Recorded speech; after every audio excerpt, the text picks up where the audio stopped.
회색빛 하늘에서 쏟아지는 차가운 비는 마치 저주처럼 대지를 적시고 있었다. 강진우는 낡은 검문소 처마 밑에 서서 빗줄기 너머로 흐릿하게 보이는 부대의 연병장을 응시했다. 어깨를 짓누르는 습기찬 공기 속에서 그는 익숙하면서도 낯선 화약 냄새를 맡았다. 이곳은 그의 젊음이 불타올랐던 곳이자 동시에 그의 영혼 조각들이 비석도 없이 묻혀있는 무덤과도 같은 장소였다. 그는 오늘 번쩍이는 훈장이 달린 정복 대신 계급장 하나 없는 낡은 야전 상의를 걸치고 있었다. 빗물에 젖은 군화는 진흙투성이었고 깊게 눌러쓴 모자는 36세라는 이례적인 나이에 중장이라는 계급에 오른 모른 그였지만 지금 그의 모습에서 권위나 위엄을 찾아보기는 힘들었다. 오직 깊게 패인 눈과 주름만이 그가 겪어온 세월의 무게가 결코 가볍지 않음을. 국방부의 공식적인 방문 일정은 내일로 예정되어 있었다. 하지만 진우는 의전 차량과 붉은 카펫이 깔린 화려한 환영식을 원하지 않았다. 그는 지휘관들이 보여주고 싶어하는 잘 짜인 연극이 아닌 병사들의 거친 숨소리와 날 것 그대로의 현실을 목격하고 싶었다. 그래서 그는 수행원도 없이 홀로 유령처럼 이 빗속을 뚫고 과거의 기억 속으로 걸어 들어온 것이었다. 최연소 707 특수임무단 출신 장성.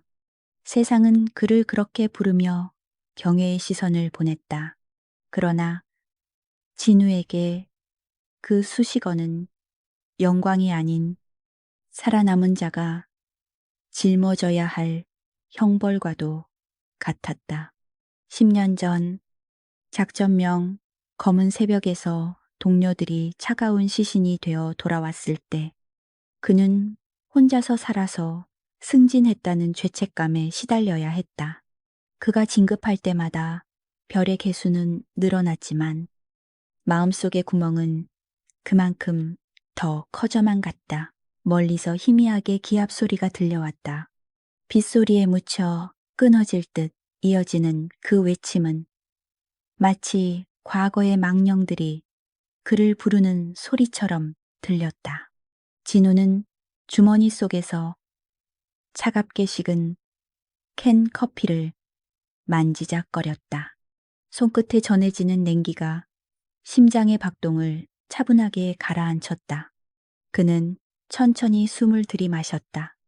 폐부 깊숙이 스며드는 차가운 공기가 그의 흐트러진 정신을 날카롭게 깨웠다.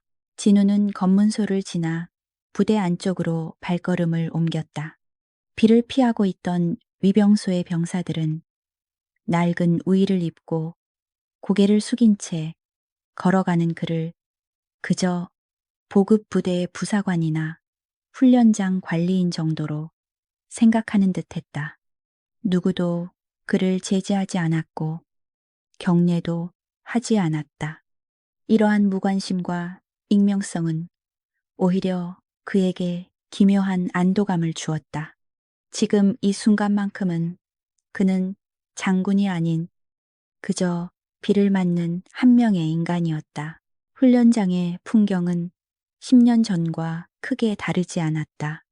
녹슨 철조망은 빗물에 젖어 붉은 눈물을 흘리고 있었고 타이어로 쌓아 올린 방벽들은 을씨년스럽게 방치되어 있었다. 이곳의 시간은 마치 멈춰버린 것 같았다. 발전이라는 명목하에 최신식 장비들이 도입되었다고 보고받았지만 현장의 공기는 여전히 구시대적인 억압과 긴장감으로 가득 차 있었다. 진우의 눈빛이 차갑게 가라앉았다. 그때 빗줄기를 뚫고 날카로운 고성이 고막을 찢을 듯이 울려 퍼졌다. 훈련장 한 구석, 진흙탕 속에서 병사들이 구르고 있었고 그 앞에는 건장한 체격의 한 남자가 몽둥이를 든 채 서 있었다. 비옷조차 입지 않고 쏟아지는 비를 온몸으로 맞으며 병사들을 몰아붙이는 그의 모습은 마치 광기에 사로잡힌 맹수와 같았다. 진우의 발걸음이 그곳을 향해 자석처럼 이끌렸다. 그는 직감적으로 알 수 있었다.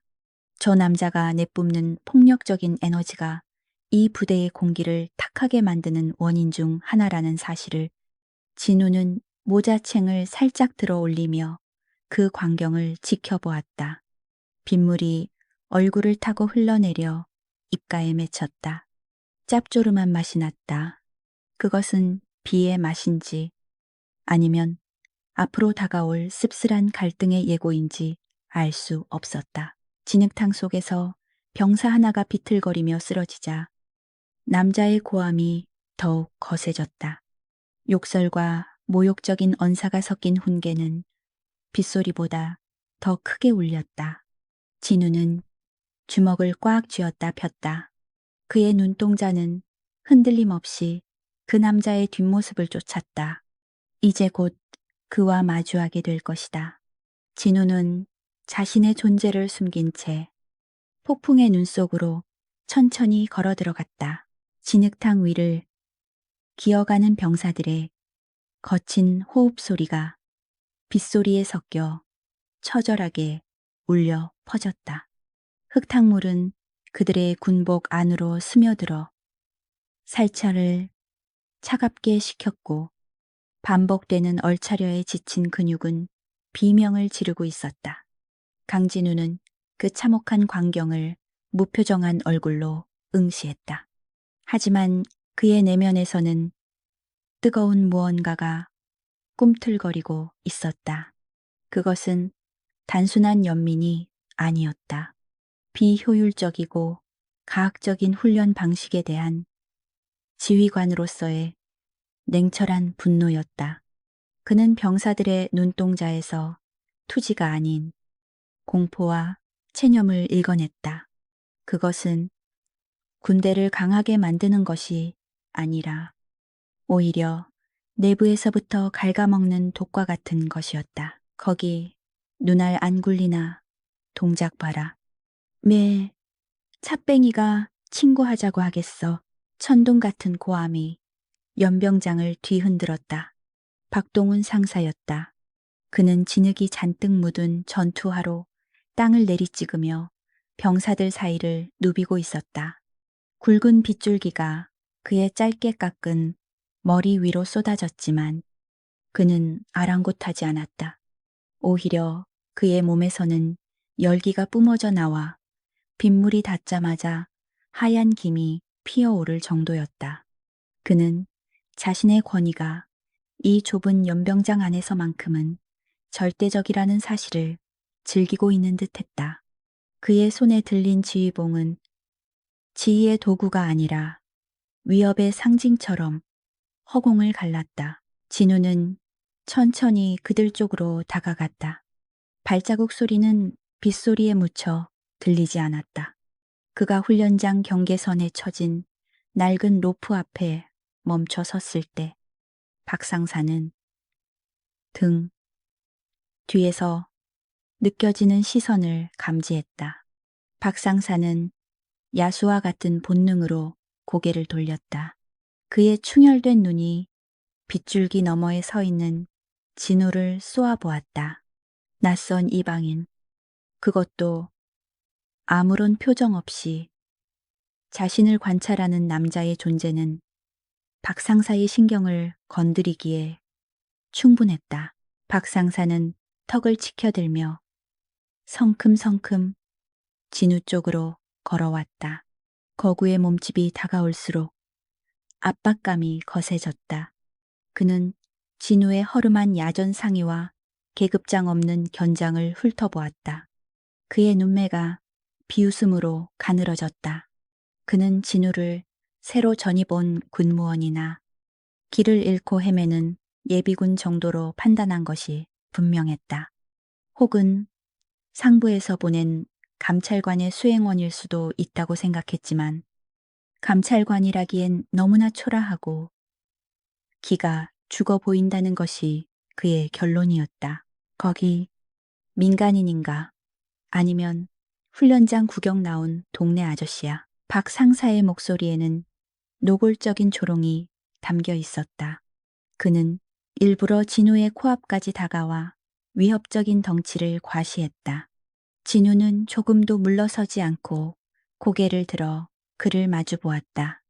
가까이서 본 박 상사의 얼굴은 세월과 고집으로 미간에 깊게 패인 주름은 그가 얼마나 오랫동안 인상을 쓰며 살아왔는지를 보여주는 훈장과도 같았다. 진우에게서 뿜어져 나오는 묘한 침착함에 박 상사는 잠시 멈칫했지만 이내 그것을 겁에 질려 굳어버린 반응이라고 해석했다. 죄송합니다만 훈련 중이신 것 같아 잠시 보고 있었습니다. 진우의 목소리는 낮고 차분했다. 그는 상대방을 자극하지 않으려는 듯 정중한 어조를 사용했지만 그 태도가 오히려 박 상사의 비위를 거슬리게 했다. 박 상사는 군인 특유의 씩씩함이나 패기가 없는 나긋나긋한 말투를 혐오했다. 그는 진우의 깨끗한 손과 진흙 한 방울 묻지 않은 얼굴을 보며 본능적인 거부감을 느꼈다. 책상 물림, 박 상사의 머릿속에 떠오른 단어는 그것이었다. 현장의 땀 냄새도 모르고 에어컨 바람 아래서 서류나 뒤적이는 부류들 보고 있었다. 여기가 무슨 동물원 원숭이 구경하는 곳인 줄 알아.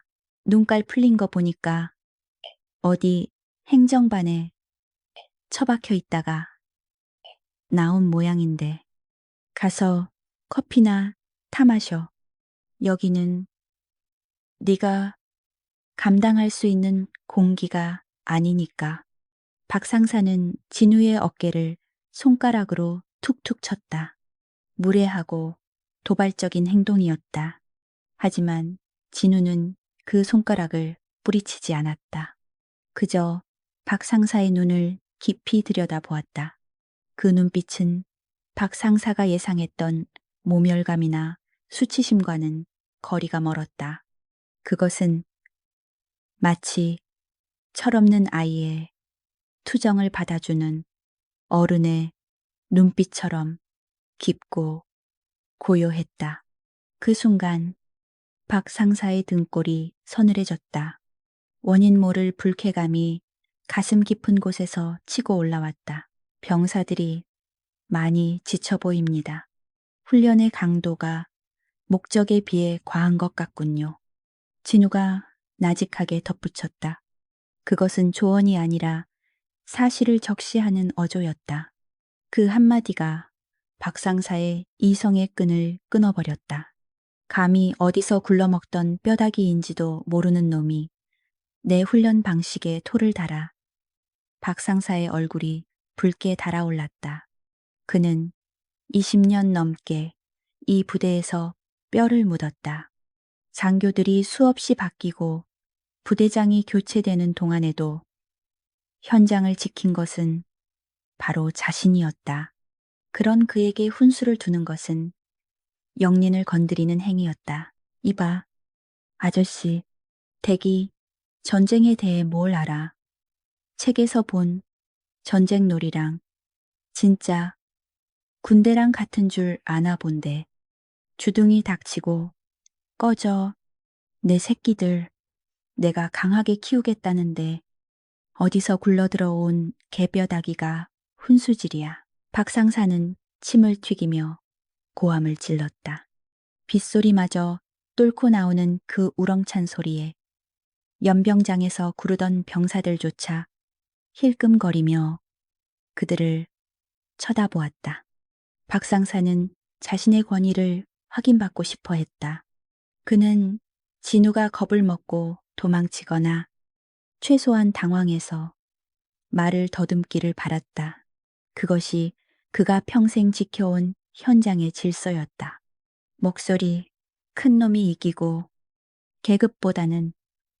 하지만 진우는 여전히 미동도 없었다. 빗물이 그의 속눈썹에 맺혀 떨어졌지만 눈 한 번 깜빡이지 않았다. 그는 박상사의 분노가 어디서 기인하는지 정확히 꿰뚫어 보고 있었다. 그것은 자신의 방식이 틀리지 않았음을, 자신의 고생이 헛되지 않았음을 증명받고 싶은 늙은 군인의 발악. 진우는 그 처절함이 안쓰러우면서도 동시에 위험하다고 판단했다. 리더의 잘못된 신념은 부하들을 사지로 몰아넣기 때문이다. 말이 심하시군요. 상사님, 하지만 기억하십시오. 강함은 소리 지르는 목소리가 아니라 냉철한 판단에서 나옵니다. 진우는 짧게 목례를 하고 몸을 돌렸다. 더 이상의 대화는 무의미했다. 지금 자신의 정체를 밝히는 것은 촌극으로 끝날 뿐 진정한 변화를 가져오지 못할 것이기 때문이었다. 그는 박상사에게 스스로 깨달을 시간을, 그리고 파멸할 기회를 주기로 했다. 뒤돌아선 진우의 등 뒤로 박상사의 거친 욕설이 날아와 꽂혔다. 냉철한 판단, 웃기고 자빠졌네. 야, 저 새끼 쳐다보지 마. 눈 안 깔아. 전원 오리걸음으로 연병장 5바퀴 실시. 박상사는 분풀이라도 하듯 병사들을 더욱 거칠게 몰아붙였다. 진우는 멀어지는 고함 소리를 들으며 씁쓸한 표정을 지었다. 비는 그칠 기미를 보이지 않았고 하늘은 더욱 어둡게 내려앉았다. 이 부대의 병든 환부를 도려내기 위해서는 메스가 필요했다. 그리고 오늘 밤 그 메스는 아주 날카롭게 빛날 예정이었다. 진우는 주머니에 손을 넣은 채 어둠 속으로 천천히 사라졌다. 지루하게 이어지는 빗줄기는 멈출 기색이 없었다. 강진우는 훈련장을 벗어나 정비창 옆에 위치한 낡은 휴게실로 몸을 피했다. 페인트가 벗겨진 철제 벤치와 수명을 다해가는 자판기 하나가 전부인 초라한 공간이었다. 그는 자판기에서 종이컵에 담긴 율무차를 뽑아 들었다. 따뜻한 온기가 손바닥을 타고 전해져 왔지만 그의 가슴 속에 자리 잡은 서늘한 한기는 여전했다. 빗소리가 양철 지붕을 때리는 소음 속에서 진우는 방금 목격한 병사들의 눈동자를 떠올렸다. 그것은 군인의 눈이 아니었다. 학대받는 짐승의 눈이었다. 휴게실의 녹슨 철문이 거칠게 열리며 박동훈 상사였다. 그는 비에 젖은 전투복 상의를 아무렇게나 털어내며 들어와 진우가 앉아있는 벤치 맞은편에 털썩 주저앉았다. 좁은 휴게실 안이 순식간에 그의 거친 숨소리와 땀 냄새, 그리고 오래된 담배 냄새로 가득 찼다. 박 상사는 주머니에서 구겨진 담뱃갑을 꺼내 입에 물고는 라이터 불을 붙이며 곁눈질로 진우를 흘겨보았다. 그의 눈빛에는 여전히 적대감이 이글거리고 있었다. 아직도 안 갔나? 끈기 하나는 인정해줘야겠군. 아니면 갈 곳이 없어서 여기서 시간 때우는 건가? 박 상사가 연기를 길게 내뿜으며 비아냥거렸다. 하얀 연기가 두 사람 사이의 허공을 갈랐다. 진우는 종이컵을 입에 댄 채 천천히 그를 바라보았다. 가까이서 본 박 상사의 얼굴은 피로에 절어 있었다. 눈 밑은 검게 죽어 있었고 손톱 밑에는 기름때와 진흙이 끼어 있었다. 그것은 그가 단순히 입으로만 떠드는 사람이 아니라 현장에서 굴러먹으며 살아온 사람임을 증명하는 흔적이었다. 진우는 그 노고를 부정할 생각은 없었다. 다만 그 노고가 비뚤어진 권위의식으로 변질된 것이 안타까울 뿐이었다. 비가 그치기를 기다리고 있습니다. 그리고 이곳의 분위기도 조금 더 느껴보고 싶군요. 진우의 담담한 대답에 박 상사는 콧방귀를 뀌었다. 그는 진우의 차분함이 가식이라고 생각했다. 현장의 치열함을 모르는 먹물들이 을에 잡는 폼이라고 단정 지은 것이다. 박 상사에게 있어서 분위기란 서류상의 보고서나 통계가 아니었다. 그것은 땀과 피, 그리고 욕설이 뒤섞인 난장판 그 자체였다. 그는 자신의 영역의 침범에 고상한 척 앉아있는 이 불청객의 가면을 벗겨버리고 싶다는 충동을 느꼈다. 분위기 하웃기는 소리 하고 있네. 이봐, 선생, 당신 같은 사람들이 알량한 펜대 굴리며 우리 같은 사람들은 흙바닥에서 구르며 이 나라를 지켰어. 군대가 무슨 보이스카우트 캠프인 줄 알아. 오냐 오냐 해주니까 요즘 애들이 군인 정신이 빠져서 나약해지는 거야. 박 상사의 목소리가 점점 높아졌다. 그는 자신의 주장에 도취되어 있었다. 그에게 과거의 가혹행위나 얼차려는 폭력이 아니라 나약함을 도려내기 위한 필요악이었다. 그는 자신이 시대의 흐름에 뒤처진 꼰대라는 사실을 인정하기 싫어서 오히려 더 과격하게 과거의 방식을 옹호하고 있었다. 진우는 묵묵히 듣고만 있었다. 반박하지 않는 침묵이 박 상사를 더욱 초조하게 만들었다. 진우는 박 상사의 분노 기저에 깔린 두려움을 읽어냈다. 그 두려움은 자신의 방식이 더 이상 통하지 않는 세상에 대한 공포였다. 평생을 군에 바쳤지만 돌아오는 것은 존경이 아닌 구시대의 유물이라는 멸시뿐일지도 모른다는 불안감. 박 상사는 그 불안을 감추기 위해 목소리를 높이고 자신보다 약해 보이는 대상을 공격함으로써 자신의 가치를 확인하려 했다. 진우에게 쏟아지는 막말은 사실 박 상사 스스로에게 외치는 비명과도 같았다. 나를 인정해달라. 내가 틀리지 않았다고 말해달라는 처절한 절규. 상사님이 겪어오신 세월과 헌신을 부정하는 것은 아닙니다. 하지만 시대가 변하면 군인도 변해야 합니다. 강함은 맹목적인 복종이나 육체적 고통에서 나오는 것이 아닙니다. 병사들이 지휘관을 신뢰하고 스스로 움직일 때 진정한 강군이 되는 법입니다. 진우가 조심스럽게 입을 열었다. 그의 목소리에는 훈계조가 아닌 진심 어린 안타까움이 담겨 있었다. 하지만 그 진심은 박 상사의 귓가에 닿기도 전에 왜곡되었다. 박 상사는 담배꽁초를 바닥에 신경질적으로 비벼 껐다.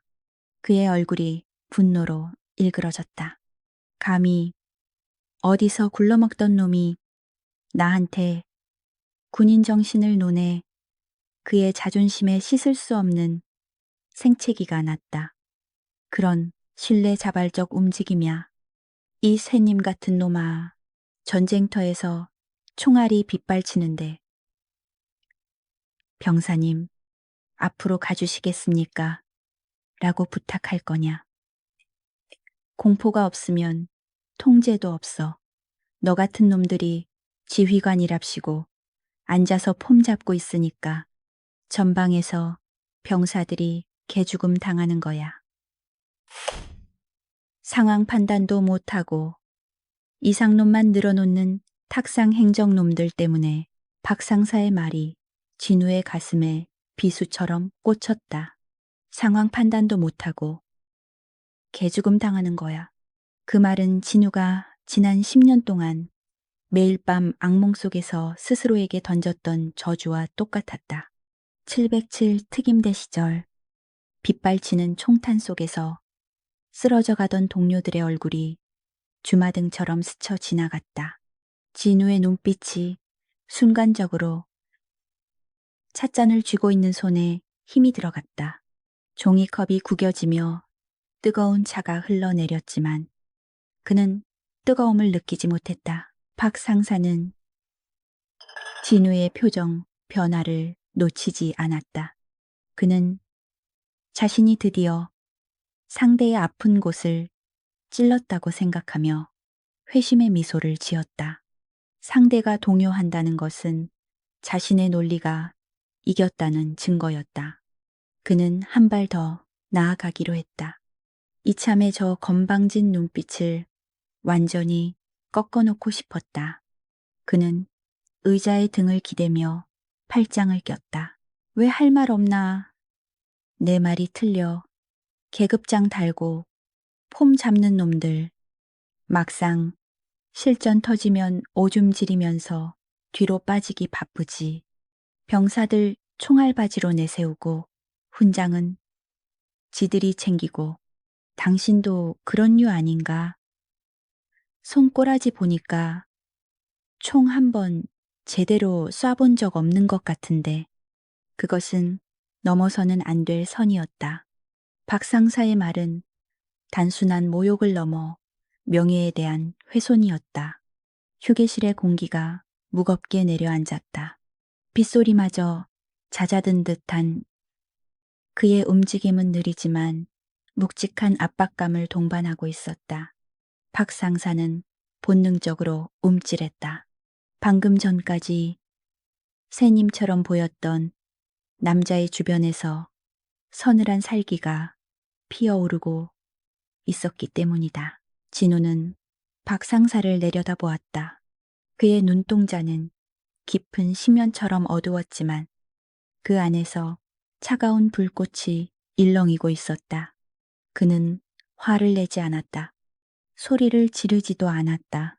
그저 건조하고 낮은 목소리로 하지만 명확한 발음으로 말했다. 총알바지.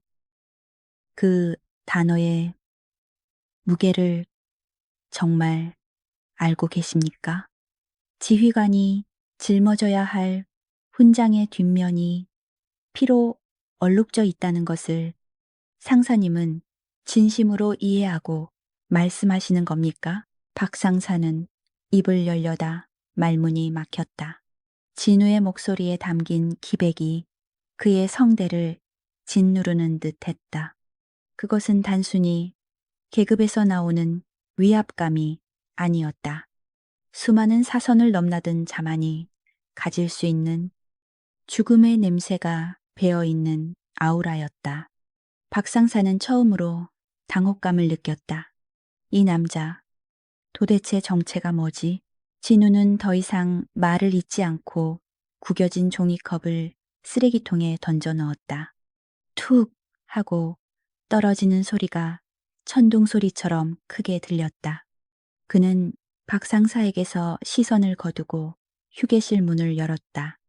차가운 빗바람이 다시 얼굴을 때렸다. 내일 뵙겠습니다. 박동훈 상사님, 그때는 비가 그치길 바라죠. 의미심장한 말을 남기고 진우는 빗속으로 사라졌다.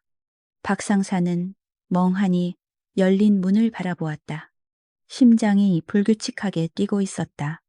불쾌함, 당혹감, 그리고 정체 모를 불안감이 뒤섞여 속을 메스껍게 만들었다.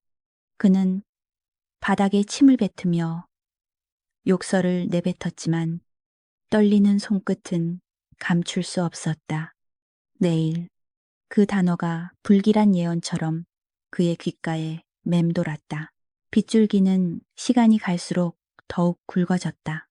하늘은 대낮임에도 불구하고 초저녁처럼 어두컴컴했고 훈련장 곳곳에 설치된 투광등이 힘겹게 노란 불빛을 토해내고 있었다. 강진우는 바로 부대를 떠나지 않고 훈련장 외곽의 나무 그늘 아래에 머물렀다. 그의 시선은 15m 높이의 레펠 강화탑을 향해 고정되어 있었다. 비에 젖은 로프는 뱀처럼 번들거렸고 타워 꼭대기에선 병사들의 다리는 눈에 띄게 떨리고 있었다. 악천후 속에서의 강화 훈련은 베테랑들에게도 위험한 일이었지만 신병들에게는 공포 그 자체였다. 하지만 박동은 상사는 멈출 생각이 없어 보였다. 동작 봐라. 비 좀 온다고 쫄았나? 너희들이 그러고도 특수부대 지원한 놈들이야. 뛰어. 당장 안 뛰어. 박 상사의 고함이 빗소리를 뚫고 울려 퍼졌다. 그는 타워 아래에서 확성기를 든 채 병사들을 독촉하고 있었다. 그의 목소리에는 초조함이 묻어났다. 휴게실에서 진우에게 들었던 말들이 가시처럼 박혀 그의 심기를 계속해서 그는 자신이 틀리지 않았음을 증명하기 위해 병사들을 더욱 극한으로 몰아붙였다. 안전, 수칙 점검보다는 속도와 대담함을 강조하는 그의 방식은 지금과 같은 악천후 속에서는 시한폭탄과도 같았다. 진우의 미간이 좁혀졌다. 위험 수위를 넘어가고 있었다. 타워 꼭대기에선 앳된 병사 하나가 로프를 잡고 주춤거렸다. 그의 장갑은 이미 빗물에 흠뻑 젖어 있었고 발판은 미끄러웠다. 공포에 질린 눈으로 아래를 내려다보는 병사를 향해 박상사가 다시 소리쳤다. 야, 34번 교육생, 내가 거기서 밤새우라고 했나? 3초 안에 하강 안 하면 일주일 동안 완전 군장 구보다. 실시 그 압박감에 병사는 황급히 몸을 허공으로 던졌다. 그러나 마음만 급했을 뿐 자세는 불안정했다. 젖은 장갑과 로프 사이의 마찰력은 평소보다 현저히 떨어져 있었다. 악하는 짧은 비명과 함께 병사의 손에서 로프가 미끄러져 나갔다.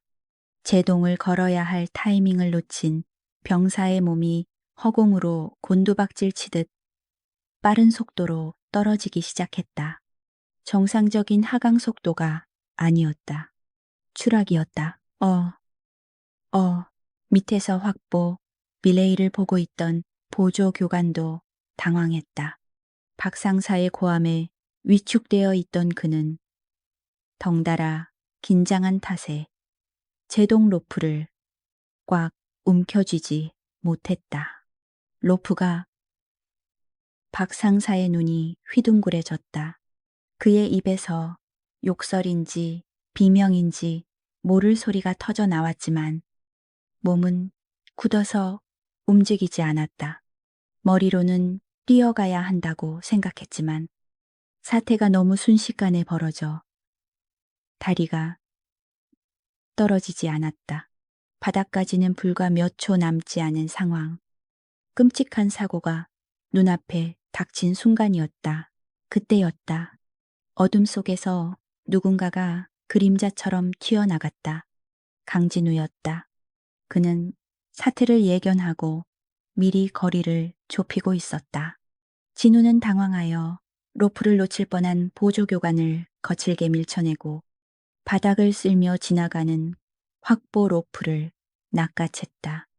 맨손이나 다름없는 얇은 장갑을 낀 손이었지만 그는 망설임 없이 로프를 자신의 허리 뒤로 감아 마찰을 극대화했다. 팽팽해진 로프가 그의 몸을 강하게 잡아당겼지만 진우는 하체의 중심을 싣고 버텼다.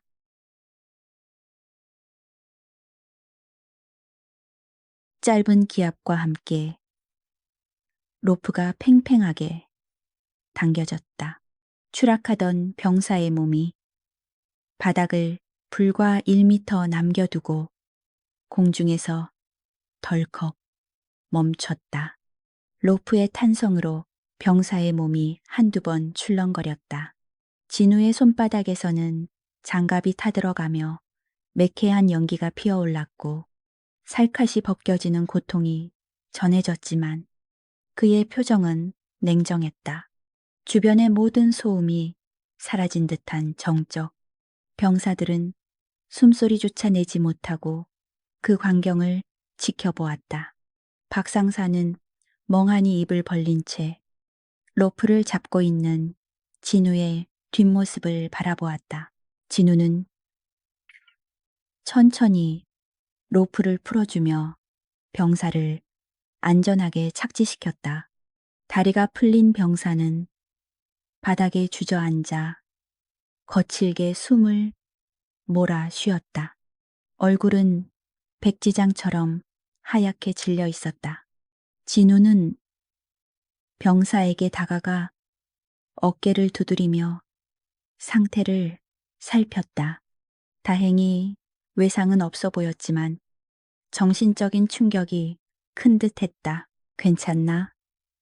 숨을 깊게 들이마셔라. 천천히. 진우의 침착한 목소리가 들리자 병사는 그제야 눈물을 터뜨리며 고개를 끄덕였다. 안도의 한숨이 훈련장을 채우려는 찰나 정신을 차린 박상사가 씩씩거리며 달려왔다. 그의 얼굴은 당혹감과 수치심으로 붉게 달아올라 있었다.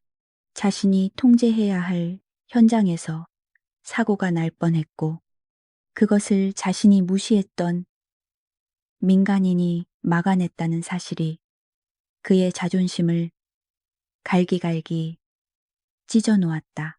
그는 그 분노를 애꿎은 병사와 진우에게 쏟아부었다. 이 멍청한 새끼야. 로프 하나 제대로 못 잡아. 너 때문에 다 죽을 뻔했잖아. 그리고 당신이 뭔데 군사훈련에 끼어들어 미쳤어. 사고라도 났으면 책임질 거야.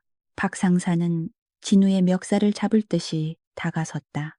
하지만 진우는 병사를 일으켜 세운 뒤 천천히 몸을 돌려 박상사를 마주 보았다. 그의 눈빛은 이전보다 훨씬 더 차갑고 단단해져 있었다. 빗물에 젖은 머리카락 사이로 드러난 그의 눈동자는 마치 박상사는 순간적으로 주춤하며 뒷걸음질 쳤다. 진우에게서 뿜어져 나오는 압도적인 기운에 눌려 목구멍까지 차올랐던 욕설이 쑥 들어갔다. 비에 젖은 나일론 로프는 마찰력이 30% 이상 감소합니다. 게다가 지금 같은 저온에서는 교육생들의 악력이 평소의 절반도 되지 않습니다. 상사님은 지금 훈련을 시키는 겁니까?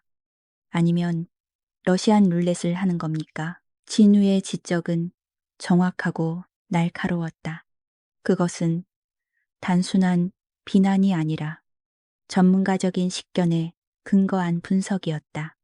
주변에 있던 다른 교관들과 병사들도 진우의 말에 동요하는 눈치였다. 그들도 위험하다는 것을 알고 있었지만 박상사의 기세에 눌려 말하지 못했던 것이다.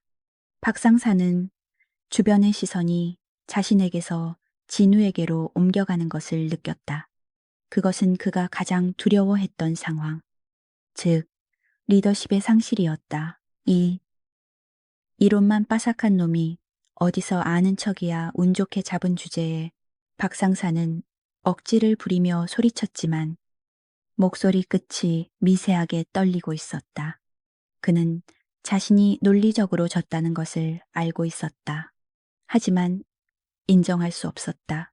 인정하는 순간 자신의 20년 군 생활이 부정당하는 것만 같았기 때문이다. 진우는 그런 박상사를 가만히 응시했다. 더 이상의 설득이나 논쟁은 무의미했다. 지금 필요한 것은 말이 아닌 행동으로 보여주는 무게감이었다. 진우는 대답 대신 자신의 손을 들어 보였다. 찢어진 장갑 사이로 붉은 피가 배어나오고 있었다. 빗물에 씻겨 내려가는 핏물을 본 박상사의 눈동자가 흔들렸다. 그것은 책상 물림의 손이 아니었다. 누군가의 생명을 구하기 위해 망설임 없이 몸을 던진 군인의 손이었다. 그 침묵의 증거 앞에서 박 상사의 억지 논리는 힘을 잃었다. 내일 뵙겠다고 했습니다. 부디 그때까지는 더 이상의 부상자가 나오지 않기를 바랍니다. 진우는 짧게 말을 마치고 다시 어둠 속으로 발걸음을 옮겼다. 이번에는 누구도 그를 붙잡거나 비웃지 않았다. 병사들은 경외심 어린 눈빛으로 그의 뒷모습을 쫓았고 박 상사는 제자리에 못 박힌 듯 서서 주먹만 부들부들 떨었다. 빗소리만이 훈련장을 가득 채웠지만 그곳에는 이전과는 다른 종류의 무거운 침묵이 흐르고 있었다.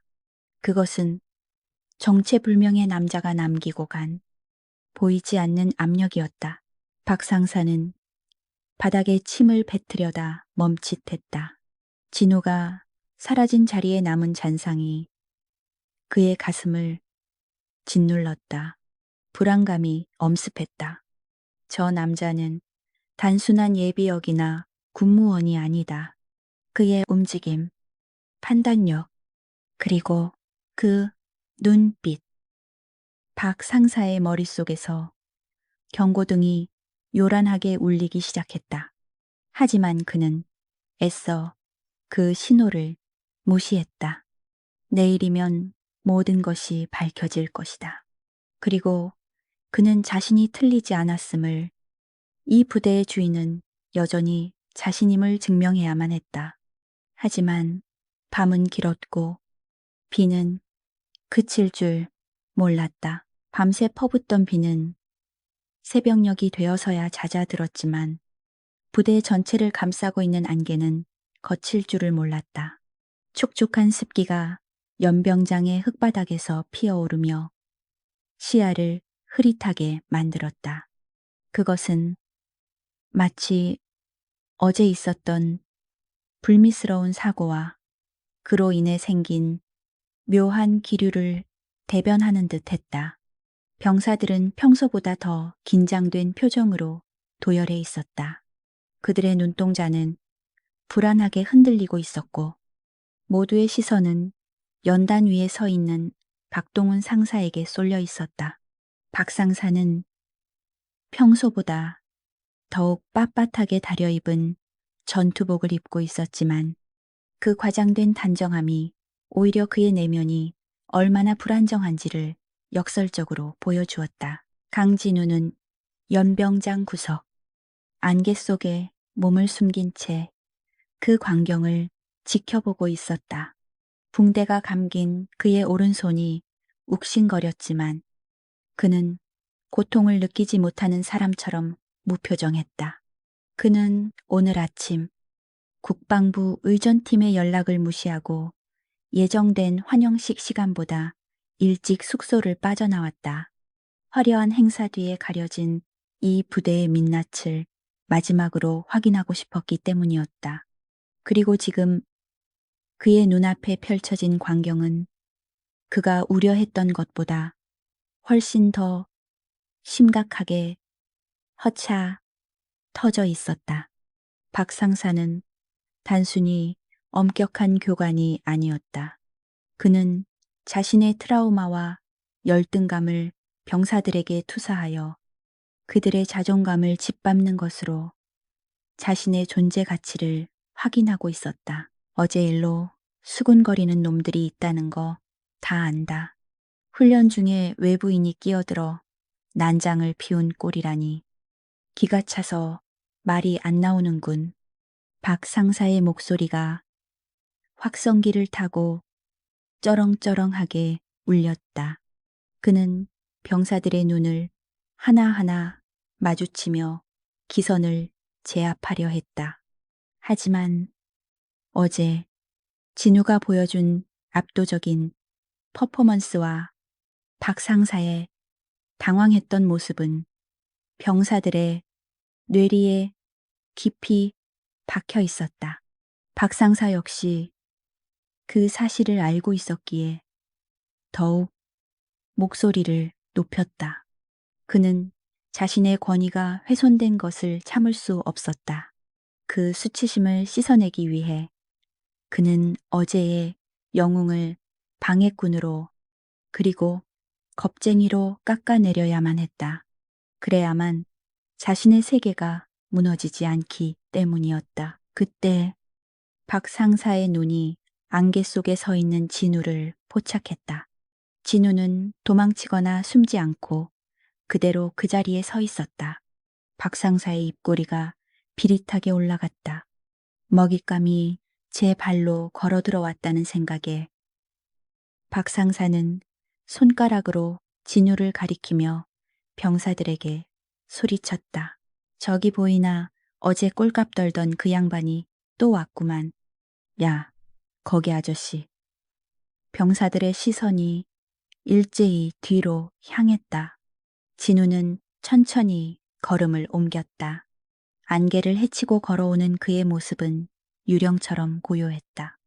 그가 연단 가까이 다가오자 박 상사는 과장된 몸짓으로 진우를 위아래로 훑어보았다. 낡은 야전 상의, 계급장 없는 어깨, 그리고 붕대 감은 손. 박 상사에게 진우는 그저 주제 파악 못하고 혹은 뒷배 믿고 설치는 무능한 장교, 나부랭이로 보일 뿐이었다. 박 상사는 마이크를 끄지 않은 채 진우에게 다가갔다. 그의 목소리가 연병장 전체에 생중계되었다. 손은 좀 괜찮나? 고작 로프 한 번 잡았다고 붕대까지 칭칭 감고 아주 상전이 따로 없구만. 우리 애들은 손바닥이 다 까져도 침 바르고 뛴다. 그게 군인이야. 당신처럼 엄살 부리는 게 아니라 노골적인 조롱이었다. 병사들 사이에서 낮은 침묵이 흘렀다. 그들 중 누구도 진우의 부상을 엄살이라고 생각하지 않았다. 빗물에 젖은 로프를 맨손으로 잡아 사람을 구한 행동은 경이로운 것이었다. 하지만 박 상사는 그 명백한 사실조차 자신의 논리에 맞춰 왜곡하고 있었다. 진우는 박 상사의 도발에 반응하지 않았다. 그는 박 상사의 눈을 똑바로 바라보며 나직하게 물었다. 엄살이라. 상사님 눈에는 부하의 안전을 지키려다 입은 상처가 그렇게 하찮게 보이십니까? 그렇다면 상사님이 생각하는 진정한 군인의 훈장은 무엇입니까?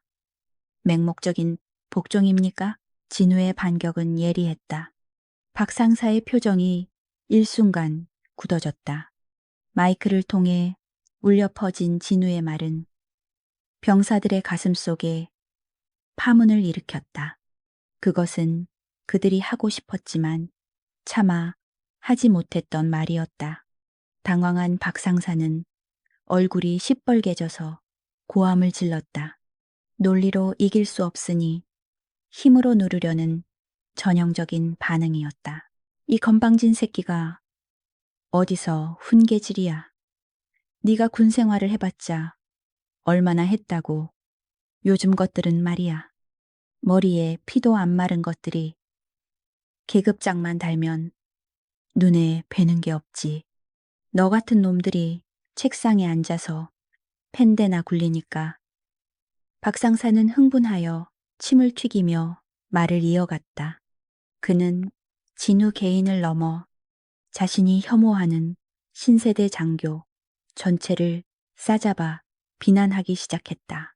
그것은 그가 평생 품어온 열등감의 폭발이었다. 고졸 출신 부사관으로서 명문대 출신 장교들에게 느꼈던 소외감, 현장을 모르는 상급자들에게 당했던 무시, 그 모든 억하심정이 진우라는 대상을 통해 분출되고 있었다. 특히 이번에 최연소 중장 웃기고 있네. 707 출신이라고. 전쟁도 안 겪어본 놈들이 특수부대 흉내내면서 폼이나 잡는 거지. 그 어린 놈이 별을 달 동안 나는 이 바닥에서 흙먼지 마시며 굴렀어. 짬밥 그릇 수로 따지면 내가 사단장보다 위야. 알아. 박상사는 금기시되는 발언까지 서슴지 않았다. 상급 지휘관. 그것도 군의 최고 위층에 대한 공개적인 모독이었다. 주변의 부사관들이 기겁하며 그를 말리려 했지만 박 상사는 이미 이성을 잃은 상태였다. 그는 진우의 멱살을 잡을 듯이 위협하며 소리쳤다. 너도 똑같은 놈이야. 어디서 굴러먹다 온 줄은 모르겠지만 그 깨끗한 얼굴로 폼 잡지 마라. 여기는 진짜 군인들의 땅이다. 너 같은 가짜들이 발붙일 곳이 아니란 말이다. 진우는 박상사의 고함 소리를 들으며 눈을 감았다. 가짜. 그 단어가 가슴을 후벼 팠다. 10년 전 죽어가는 전우의 손을 잡고 홀로 살아남았을 때 그는 매일 거울을 보며 스스로에게 물었었다. 나는 가짜가 아닌가? 내가 살아있는 것이 정당한가? 하지만 지금 박 상사의 입에서 나오는 그 단어는 진정한 의미의 자아 비판이 아니었다. 그것은 자신의 나태함과 아집을 합리화하기 위한 비겁한 변명일 뿐이었다. 진우는 천천히 눈을 떴다. 그의 눈빛에서 연민은 사라지고 차가운 결단만이 남았다. 그는 더 이상 박상사를 길을 잃은 노병으로 대우할 수 없음을 깨달았다. 박상사는 군의 기강을 무너뜨리고 신성한 의무를 자신의 분풀이 수단으로 전락시켰다.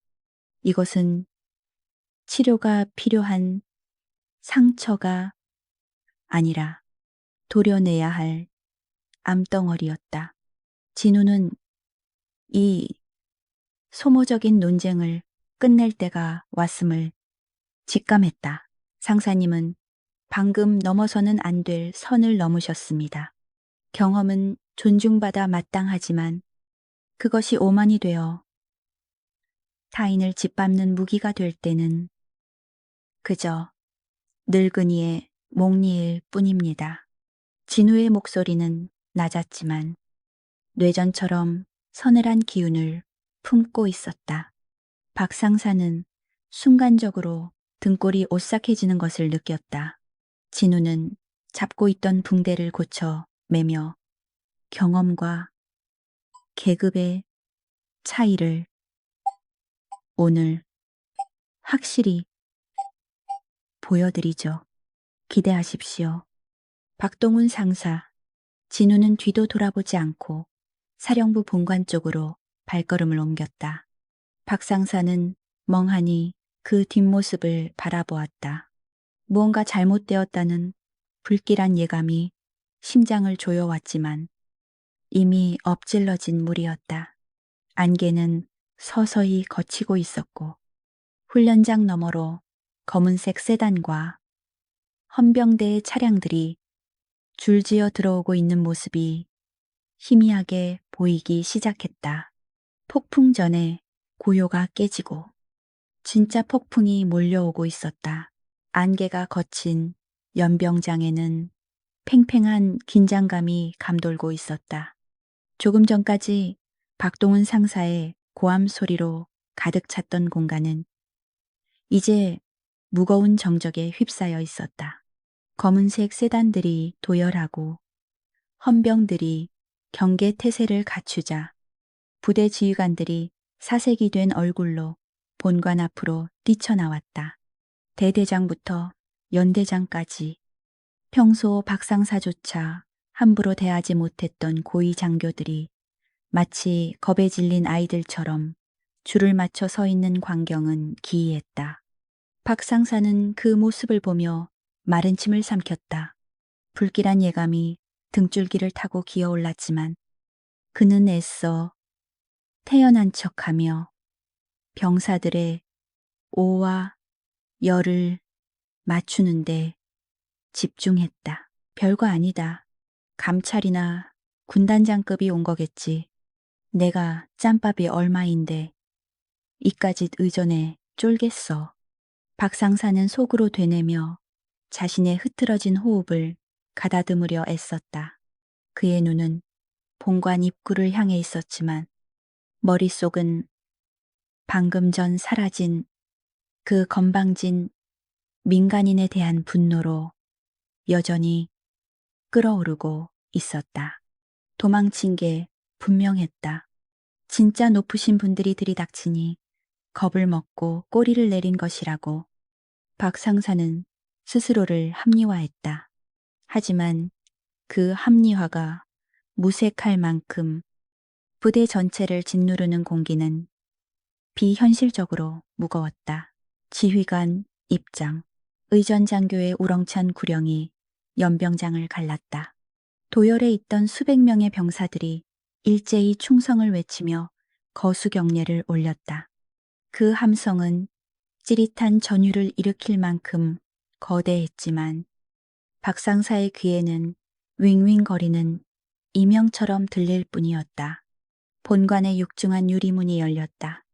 모든 시선이 그곳으로 쏠렸다. 가장 먼저 걸어 나온 것은 헌병 경호원들이었다. 그리고 그 뒤를 이어 정복을 완벽하게 갖춰 입은 한 남자가 모습을 드러냈다. 박상사는 눈을 가늘게 떴다. 햇살이 구름 사이로 비치며 남자의 어깨를 비추었다. 은색으로 빛나는 세 개의 별, 중장이었다. 군단장급을 넘어서는 군의 핵심 수뇌부이자 살아있는 권력. 박상사는 본능적으로 허리를 더 꼿꼿이 폈다. 그런데 무언가 이상했다. 저 걸음걸이, 저 무심한 듯 차가운 눈빛, 그리고 오른손에 감긴 하얀 붕대. 박상사의 동공이 지진이 난 듯 흔들렸다. 시간이 멈춘 것 같은 착각이 들었다. 그는 자신의 눈을 의심했다. 아니, 믿고 싶지 않았다. 정복상의 왼쪽 가슴에는 화려한 약장들이 훈장처럼 빼곡히 달려 있었고 그 위에는 특수전 사령부 마크가 선명했다. 하지만 그 화려한 장식들보다 박상사의 숨통을 조여온 것은 그 남자의 얼굴이었다. 불과 30분 전 진흙탕이 묻은 낡은 야상을 입고 자신에게 가짜라는 소리를 듣던 그 남자. 자신이 책상 물림, 겁쟁이, 군대 놀이하는 민간인이라고 조롱하며 침을 튀겼던 그 남자. 강진우였다. 헉! 박상사의 입에서 억눌린 신음이 터져 나왔다. 다리에 힘이 풀려 주저앉을 뻔한 것을 간신히 버텼다. 머릿속이 하얗게 전멸했다. 혈관을 흐르던 피가 순식간에 역류하는 것 같았다. 그가 쏟아부었던 모든 막말들이 부메랑이 되어 뇌리를 강타했다. 어린 놈이 별을 달 동안 나는 굴렀다. 너 같은 가짜들이 발붙일 곳이 아니다. 그 말들이 사형 선고처럼 귓가에 맴돌았다. 그는 자신이 뱉은 말이 단순한 실수가 아니라 자신의 군생활 전체를 부정당할 수 있는 치명적인 독이었음을 깨달았다. 강진우 중장은 연단 중앙에 섰다. 단상 아래에 도열한 연대장과 대대장은 식은땀을 흘리며 고개를 들지 못했다. 진우는 천천히 연병장을 둘러보았다. 그의 시선이 스쳐 지나갈 때마다 병사들은 숨소리조차 내지 못하고 얼어붙었다. 그것은 계급이 주는 공포가 아니었다. 전장에서 살아남은 자만이 뿜어낼 수 있는 죽음을 목격한 자의 서늘한 기백이었다. 진우의 시선이 마침내 맨 앞줄 교관석에 서 있는 박동훈 상사에게 멈췄다. 박 상사는 시선을 피하고 싶었다. 땅속으로 꺼져버리고 싶었다. 하지만 진우의 눈빛은 마치 뱀이 먹이를 노려보듯 그를 토참매고 놔주지 않았다. 그 눈빛에는 분노도 경멸도 없었다. 오직 사무적인 냉정함과 깊은 연민만이 담겨 있었다. 그 고요함이 박 상사를 더욱 미치게 만들었다. 차라리 욕을 하거나 소리를 질러줬으면 좋겠다고 생각했다. 이 압도적인 침묵은 그가 감당하기엔 너무나 거대한 형벌이었다. 쉬어. 마이크를 통해 울려 퍼진 진우의 첫마디는 간결했다. 그는 준비된 원고를 꺼내지 않았다. 대신 연단 모서리를 붕대 감은 오른손으로 짚으며 병사들을 내려다 보았다. 나는 오늘 환영을 받으러 온 것이 아니다. 나는 확인하러 왔다. 내가 지켜야 할 조국이 그리고 내 전우들이 피 흘려 지켜낸 이 군대가 여전히 그 가치를 증명하고 있는지. 진우의 목소리는 낮았지만 연병장 구석구석까지 명료하게 전달되었다. 누군가는 나에게 말했다. 요즘 군인은 나약하다고. 계급장은 훈장이 아니라 부끄러운 껍데기일 뿐이라고. 그리고 흙먼지를 마셔보지 않은 자는 군인을 논할 자격이 없다고. 박상사의 심장이 덜컥 내려앉았다. 자신의 말이었다. 토시 하나 틀리지 않고 자신의 입에서 나온 그 저주 같은 말들이 삼성 장군의 입을 통해 전 부대원들에게 생중계되고 있었다. 주변의 장교들과 병사들이 힐끔거리며 박상사를 쳐다보았다. 그들의 눈빛에 담긴 것은 경악과 원망이었다. 박상사의 얼굴은 흑빛으로 변해 있었다. 그는 숨을 쉴 수가 없었다. 나는 그 말에 반은 동의하고 반은 부정한다. 흙먼지를 마시는 고통, 빗속을 뚫는 인내, 그것은 군인의 숙명이다. 하지만 그 고통을 부하들에게 강요하며 자신의 권위를 세우는 것은 군인이 아니라 폭군이다.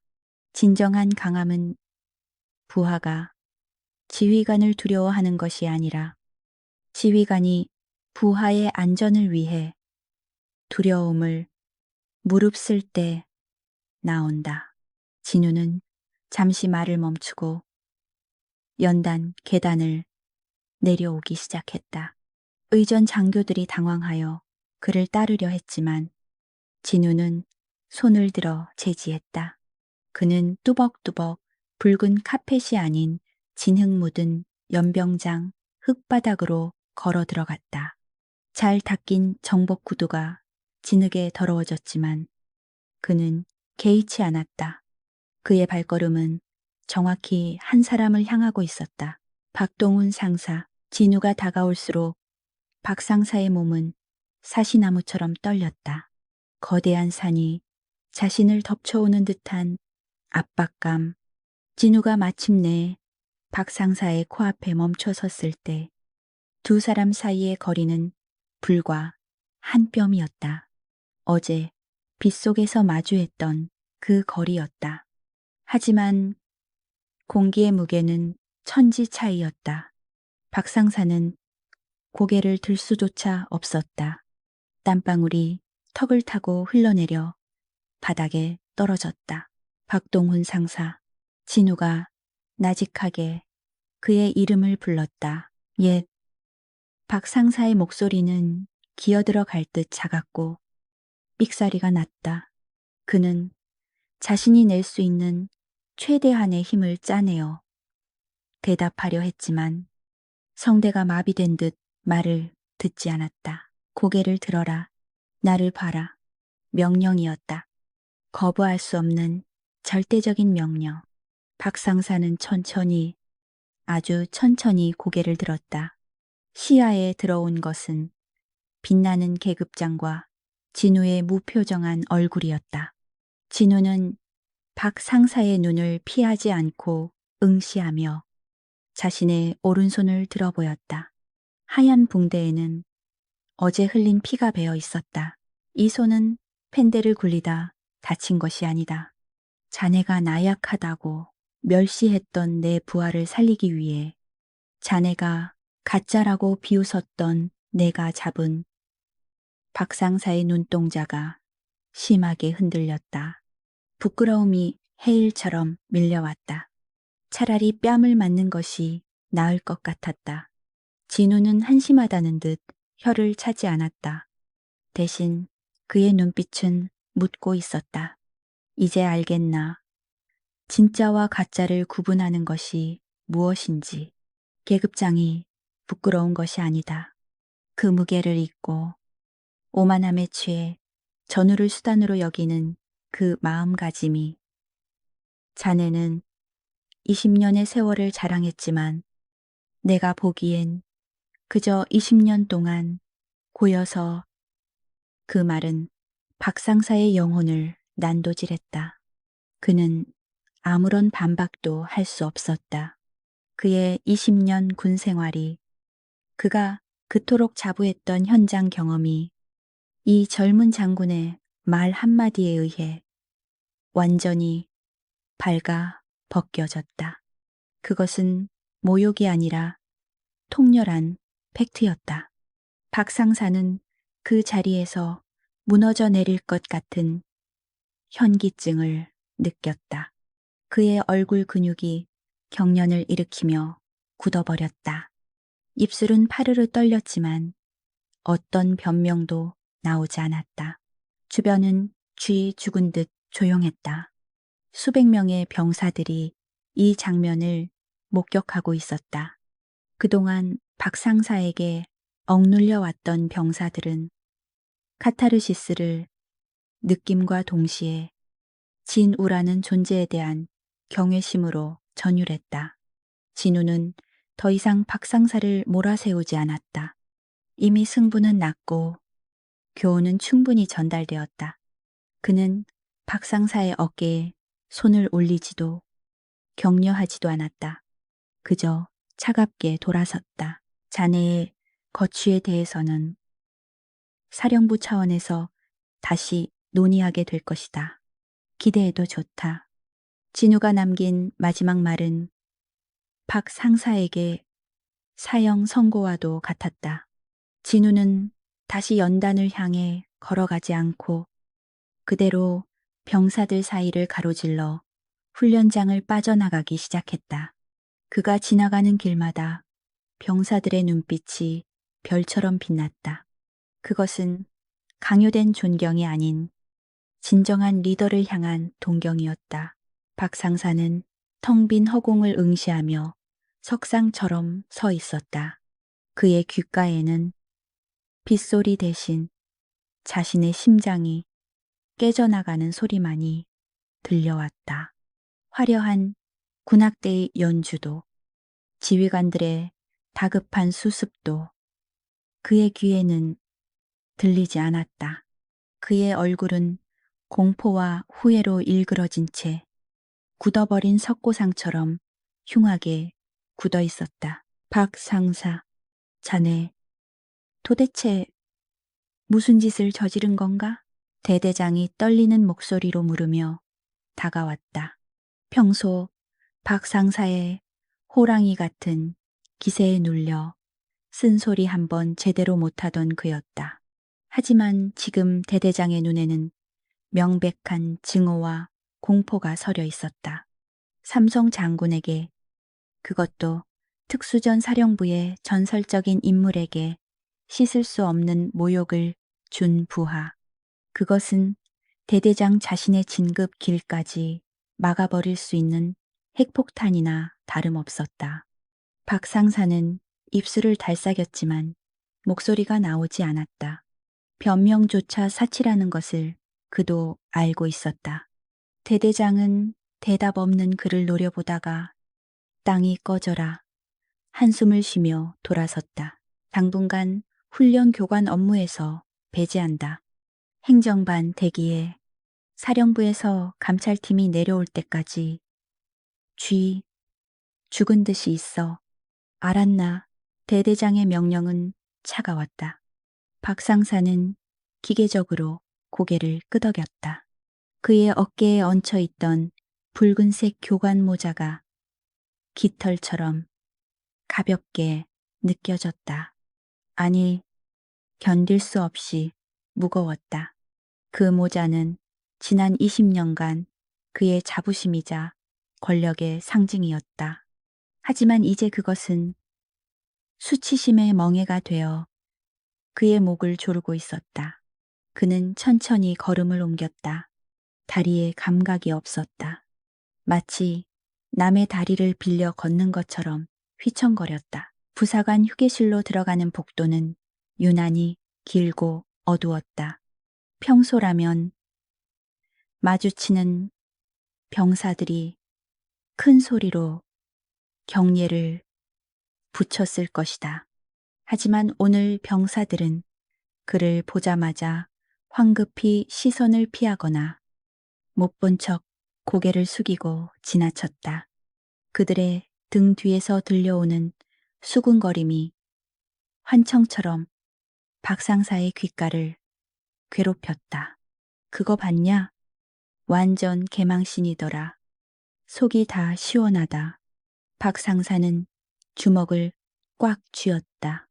손톱이 살을 파고 들었지만 가슴을 짓누르는 고통에 비하면 아무것도 아니었다. 휴게실 문을 열자 왁자지껄하던 소음이 순식간에 멈췄다. 안에 있던 중사들과 하사들이 일제히 그를 쳐다보았다. 그들의 눈빛은 복잡했다. 평소 박 상사의 독선적인 행동에 불만을 품었던 이들은 고소하다는 표정을 짓고 있었고 그를 따르던 몇몇 신복들조차 난처한 기색을 감추지 못했다. 박 상사는 자신의 지정석인 창가 쪽 소파로 걸어갔다. 항상 그 자리는 그를 위해 비워져 있었고 누군가 미리 타놓은 커피가 놓여 있곤 했다. 하지만 오늘은 탁자 위에 먼지만 쌓여 있을 뿐 아무것도 없었다. 그는 털썩 주저앉아 마른 세수를 했다. 거친 손바닥이 얼굴을 쓸어내렸다. 눈앞이 캄캄했다. 강진우 중장의 얼굴이 그 서늘한 눈빛이 붕대, 감은 손이 계속해서 떠올랐다. 20년 동안 고여서 썩어가고 있었다. 그 말이 뇌리에서 떠나지 않았다. 박 상사는 평생 자신을 참 군인이라고 믿어왔다. 요령 피우지 않고 타협하지 않고 오직 강한 군대를 만들기 위해 악역을 자처했다고 생각했다. 그런데 그 믿음이 송두리째 부정당한 것이다. 내가 틀렸다고, 내가 썩었다고 아니야. 나는 최선을 다했어. 요즘 놈들이 나약한 걸 바로잡으려고 했을 뿐이야. 그는 속으로 절규하며 자신을 변호하려 했다. 하지만 그 변명은 힘을 잃고 흩어졌다. 어제 진우가 보여준 행동과 오늘 병사들이 보낸 차가운 시선이 명백한 증거였기 때문이다. 그는 인정해야만 했다. 자신이 쌓아 올린 권위는 존경이 아닌 공포 위에 세워진 사상 누각이었다는 것을. 그리고 그 공포가 사라진 지금 자신에게 남은 것은 아무것도 없다는 비참한 사실을 시간은 고문처럼 느리게 흘렀다. 벽에 걸린 시계의 초침 소리가 천둥처럼 크게 들렸다. 박상사는 전화기가 울리기를 기다렸다. 헌병대에서 와서 자신을 끌고 가든 징계위원회 출석 통보가 오든 차라리 무슨 일이라도 일어나기를 바랐다. 하지만 전화기는 야속할 만큼 조용했다. 이 침묵은 그를 더욱 미치게 만들었다. 강진우 중장이 말한 기대해도 좋다는 말의 의미가 무엇일까? 단순한 영창일까? 아니면 불명의 전역일까? 상상할 수 있는 모든 최악의 시나리오가 머릿속을 맴돌았다. 그때 휴게실 구석에서 후배 중사들이 나누는 작은 목소리가 들려왔다. 그는 인적이 드문 건물 뒤편 흡연구역으로 향했다. 비가 그친 뒤에 공기는 차갑고 습했다. 그는 떨리는 손으로 담배를 꺼내 물었다. 라이터를 켰지만 손이 너무 심하게 떨려 불이 붙지 않았다. 치직, 치직. 불꽃은 허무하게 꺼져버렸다. 몇 번의 시도 끝에 그는 신경질적으로 라이터를 집어 던졌다. 그때 누군가의 발자국 소리가 들렸다. 군화 소리가 아닌 정갈하고 차분한 구두굽 소리였다. 박상사는 고개를 들었다. 눈물로 흐릿한 시야 너머로 검은색 우산을 든 남자가 서 있었다. 진우의 부관이었다. 말끔한 정장을 입은 부관은 무표정한 얼굴로 박상사를 내려다보았다. 그 시선에는 동정도 경멸도 없었다. 그저 사무적인 용건만이 있을 뿐이었다. 그렇습니다만 사진 속에는 젊은 시절의 강진우와 동료들이 어깨 동무를 하고 웃고 있었다. 흑투성이가 된 얼굴로. 하지만 세상에서 가장 환한 미소를 짓고 있는 군인들.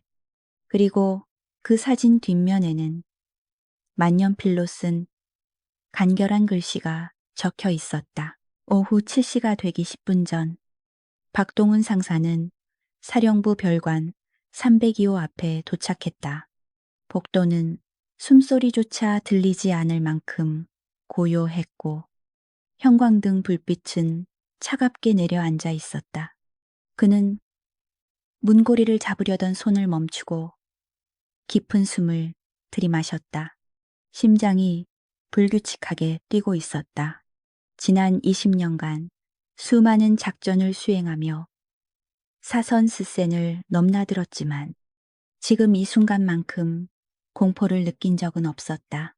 문 너머에 있는 것은 총을 든 적군보다 더 무서운 존재.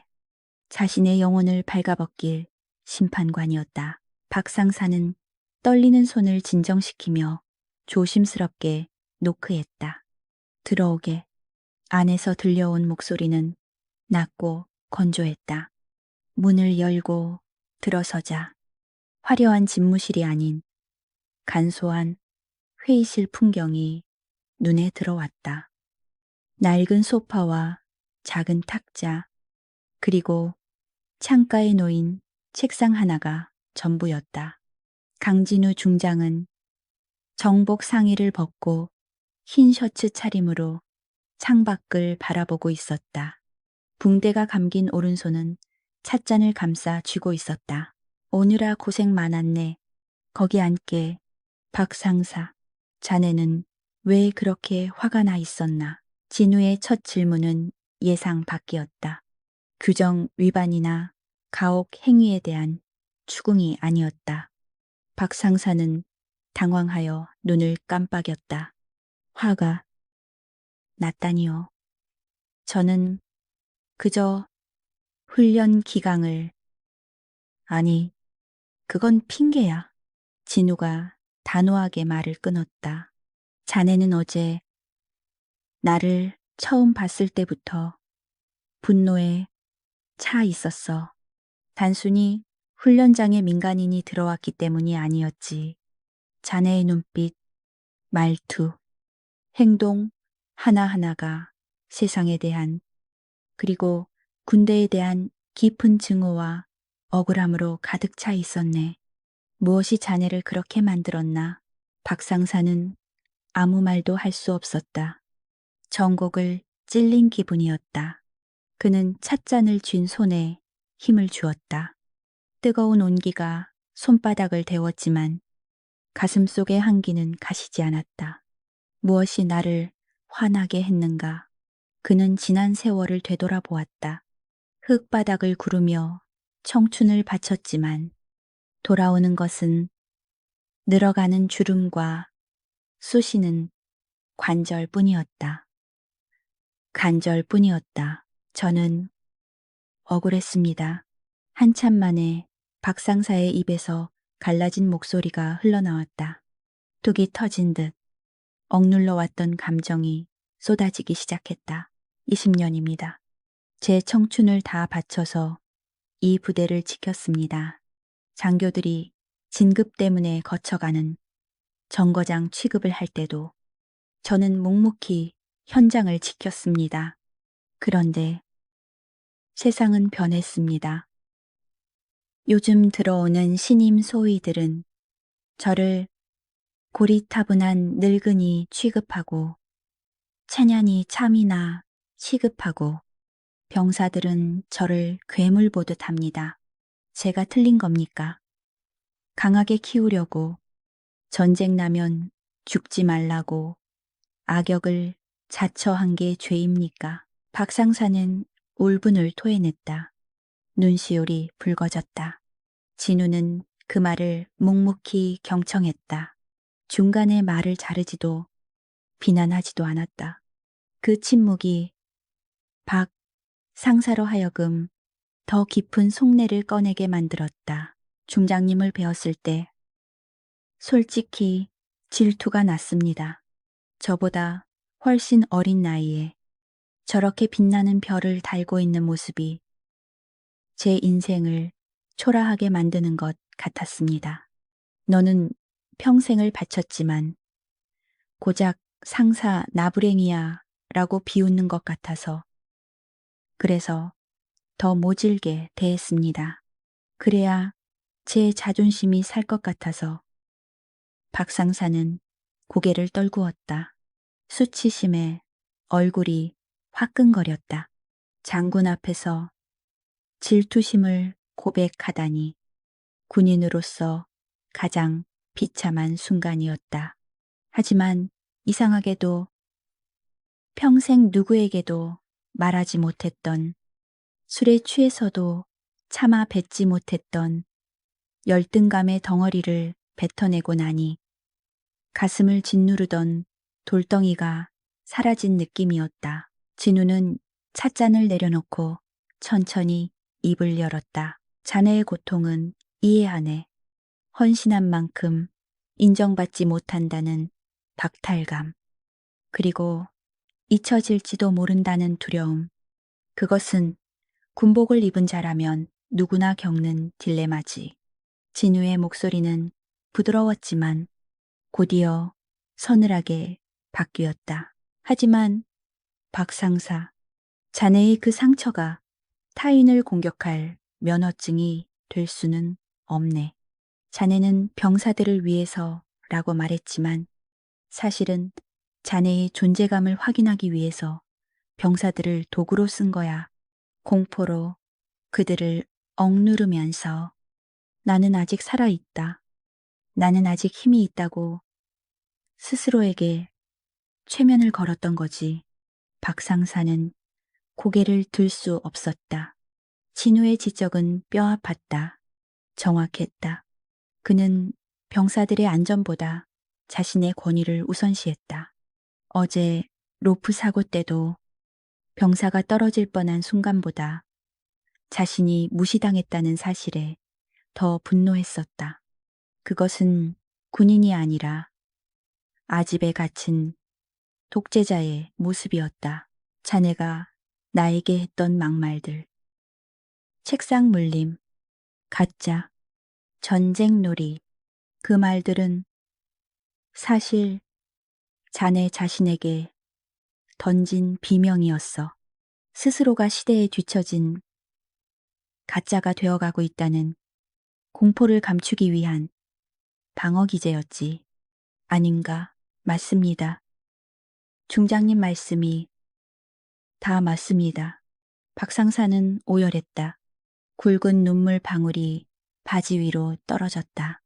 그는 철저하게 발가벗겨졌다. 20년의 군 생활이 부정당한 것이 아니라 그가 스스로를 갉아먹고 있었음을 깨달은 것이다. 그는 흐느끼며 말했다. 제가 괴물이 되어가고 있었습니다. 군인이라는 껍데기만 쓴 추악한 늙은이가 죽을 죄를 지었습니다.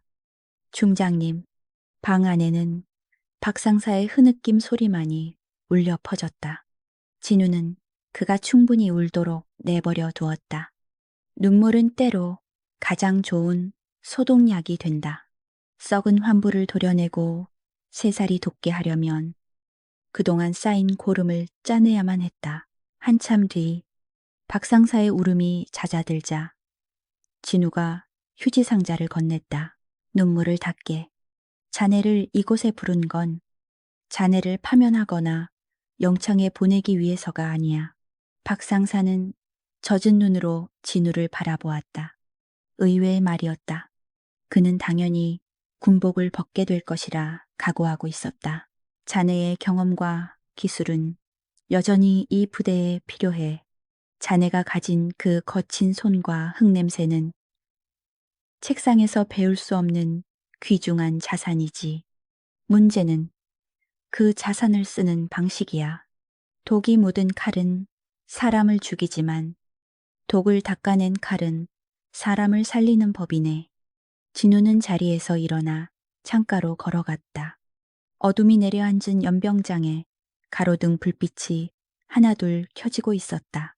나는 자네에게 기회를 주고 싶네. 하지만 그 전에 자네가 알아야 할 것이 있어. 내가 왜 이 젊은 나이에 별을 달았는지, 그 화려한 계급장 뒤에 어떤 지옥이 숨겨져 있는지.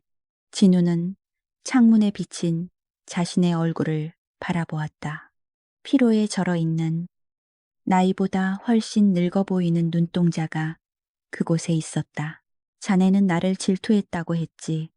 하지만 내 이야기를 듣고 나면 아마 자네는 그 별을 달아달라고 애원해도 거절하게 될 거야. 진우는 천천히 셔츠 소매를 걷어 올렸다. 그의 팔뚝에는 화상 흉터와 칼자국이 지도처럼 복잡하게 얽혀 있었다. 박상사는 숨을 들이켰다. 그것은 훈련으로 생긴 상처가 아니었다. 살과 뼈가 타들어가는 고통 속에서 살아남은 자만이 가질 수 있는 낙인이었다. 자리에 앉게나. 박 상사. 오늘 밤은 길어질 것 같군. 이제부터 진짜 군인들의 이야기를 시작하지. 진우의 눈빛이 슬프게 빛났다. 그것은 심판관의 눈이 아니었다. 먼저 지옥을 다녀온 선배가 길을 잃고 헤매는 후배에게 건네는 연민의 눈빛이었다. 박상사는 자세를 고쳐 앉았다. 그의 눈빛에서 도끼는 사라지고 대신 경외심과 배움에 대한 갈망이 채워지고 있었다. 이 방은 이제 취조실이 아닌 두 영혼이 만나는 고해성사의 장소가 되었다. 강진우 중장은 걷어올렸던 셔츠 소매를 천천히 다시 내렸다. 그 단순한 동작조차 마치 무거운 쇠사슬을 감는 것처럼 힘겨워 보였다. 그는 찻잔을 들어 입술을 축인 뒤 시선을 허공에 둔 채 입을 열었다. 그의 목소리는 차분했지만 그 안에는 깊은 우물 바닥에서 울려 나오는 듯한 공명음이 섞여 있었다. 그것은 살아남은 자가 죽은 자들을 대신해 말할 때 나오는 특유의 음색이었다. 10년 전 작전명 검은 새벽. 자네도 들어봤겠지. 언론에는 성공적인 대테러 작전으로 포장되었고 나는 영웅이 되어 귀환했다. 하지만 그날 밤 그 국경지대의 차가운 숲속에서 실제로 무슨 일이 있었는지 아는 사람은 오직 나 하나뿐이야. 아니, 정확히 말하면 살아 숨쉬는 사람은 나 하나뿐이지. 진우의 눈동자가 과거의 참상을 다시 목격하는 듯 흐릿해졌다. 박동훈 상사는 숨조차 크게 쉬지 못하고 그의 입술만 바라보았다. 전설로만 듣던 작전의 실체가 눈앞에서 드러나려 하고 있었다. 진우는 고통스러운 기억을 끄집어내는 것이 버거운 듯 미간을 찌푸렸다. 우리는 정보가 센 줄도 모르고 적진 한가운데로 들어갔네. 함정이었어. 퇴로는 차단되었고 지원 병력은 기상 악화로 헬기조차 뜨지 못했지. 12명의 대원. 내 가족보다 더 사랑했던 그들이 하나둘씩 쓰러져 갔어. 총탄에 맞아 비명을 지를 새도 없이 식어가는 전우의 눈을 감겨주는 것이 그때 내가 할 수 있는 유일한 지위였다. 진우의 손이 찻잔을 꽉 쥐었다. 하얀 손등에 핏줄이 도드라졌다. 박 상사는 그 손떨림에서 진우가 겪었을 절망의 깊이를 가늠할 수 있었다. 지휘관으로서 부하들을 살리지 못했다는 죄책감. 그것은 군인에게 있어서 죽음보다 더한 고통이었다. 부팀장이었던 최 상사. 자네와 비슷한 연배였지. 무뚝뚝하고 거친 사람이었어. 평소에는 나한테 팀장님은 너무 물러터졌습니다. 라고 잔소리를 해대던 양반이었지. 그런데 그 마지막 순간에 다리에 총을 맞고 움직일 수 없게 되자 나를 밀쳐내더군. 내 군복 멱살을 잡고 소리쳤어. 당신은 살아서 나가서 이 개 같은 상황을 증언해. 우리는 여기서 끝이지만 당신은 기억해야 할 의무가 있어. 진우의 목소리가 젖어 들어갔다. 박 상사의 가슴에도 뜨거운 무언가가 치고 올라왔다. 자신과 같은 부사관, 같은 상사 계급이었던 그 누군가의 마지막 외침이 귓가에 들리는 듯 했다. 살고 싶었을 것이다. 가족의 품으로 돌아가고 싶었을 것이다. 하지만 그는 지휘관을 살리기 위해 그리고 작전의 진실을 알리기 위해 스스로 미끼가 되는 길을 택했다. 나는 도망쳤어. 등 뒤에서 들려오는 전우들의 총소리가 하나둘씩 멈추는 것을 들으며 짐승처럼 내 발로 기어서 국경을 넘었지. 마지막 총성이 멈추고 찾아온 그 끔찍한 정적. 그 침묵이 10년이 지난 지금까지도 매일 밤 내 귓가를 맴돌고 있네. 나는 영웅이 아니야. 그저 동료들의 시신을 방패 삼아 살아남은 비겁한 생존자일 뿐이지. 진우는 자조 섞인 웃음을 흘렸다. 그 웃음은 너무나 쓸쓸해서 보는 사람의 마음을 베어내는 듯했다. 박 상사는 고개를 저었다. 비겁자가 아니었다. 그것은 가장 무거운 형벌을 짊어진 순교자의 모습이었다. 비환 후 상부는 작전 실패의 책임을 덮기 위해 나를 영웅으로 만들었어. 진급은 빨랐지. 입을 다무는 대가였고 살아남은 자에게 지워주는 멍에였어. 내 어깨의 별들, 이것은 영광이 아니야. 그날 죽은 11명, 대원들의 묘비명이다. 나는 매일 아침 거울을 볼 때마다 내 어깨 위에 앉아있는 11명의 유령을 본다. 진우는 박 상사를 똑바로 응시했다. 자네는 내가 부럽다고 했나? 젊은 나이에 출세해서 좋겠다고 박 상사. 나는 자네가 부럽네. 자네는 적어도 부하들에게 욕을 먹을지언정 그들의 장례식에서 거짓된 추도사를 읽으며 속으로 피눈물을 흘릴 필요는 없지 않은가. 나는 차라리 자네처럼 욕먹는 늙은 상사가 되어 저녁하는 날 소주나 한 잔 기울이며 옛 이야기를 할 수 있는 그 말은 박 상사의 영혼을 완전히 뒤흔들어 놓았다. 그는 자신이 얼마나 어리석었는지 뼈저리게 깨달았다. 그는 진우의 화려한 겉모습만 보고 질투했다. 그 안에 썩어 문드러진 상처가 있는 줄은 상상조차 못했다. 자신이 20년 동안 현장에서 굴렀다고 유세 떨었지만 진우는 10년 동안 지옥의 불길 속에서 살고 있었던 것이다. 박 상사는 자리에서 일어나 바닥에 무릎을 꿇었다. 이것은 강요에 의한 굴복이 아니었다. 한 인간의 고통과 희생 앞에 바치는 진심 어린 경애였다. 중장님, 저는 그런 줄도 모르고 감히 입에 담지 못할 말을 박 상사는 말을 잇지 못하고 오열했다. 그의 눈물은 이제 자신의 처지를 비관하는 눈물이 아니었다.